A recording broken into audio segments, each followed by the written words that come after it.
ఏమా మళ్ళీ మన గవర్నమెంట్ వస్తుంది, ఇదిగో 3 గ్యాస్ బండ్లు ఇస్తారు, కట్లు పోయి బాధ ఉండదు నీకు.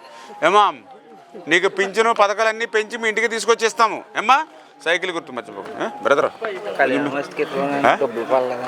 పర్లేదా? ఇదివరకు మన గవర్నమెంట్లో అయితే ₹1,00,000 ఇచ్చేవాళ్ళం ఎస్సీలకి. ఇది పెళ్లి రోజునే ఒక ఫోటో తీసి బ్యానర్ పట్టుకొచ్చి మీ అకౌంట్లో పడిపోయేది. ఇప్పుడు నీకు రాలేదు. మ్యారేజ్ అయింది 6 నెలలు అయింది. మనం అదే పోరాడుతున్నాం అమ్మా. మీరందరూ ఎస్సీస్ కదా, దళితులే కదా, ఎస్సీ కదా. ₹1,00,000 వచ్చేది. ఇప్పుడు వీళ్ళు మొన్న మ్యారేజ్ అయింది, 6 నెలలు అయింది పెళ్ళి అయ్యి. ఏమ్మా ఎంతకాలం అయింది?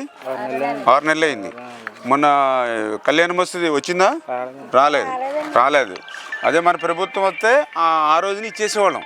ఏది పెళ్లి రోజునే ఫోటో తీయించుకుని అకౌంట్లో పడిపోయేది. ఆ రోజే నేను పోరాడుతున్నాం, ఫైట్ చేస్తున్నాం. ఏమ్మా ఈ ప్రభుత్వం అంతే, ఎస్సీ ఓట్లు కావాలి కానీ మన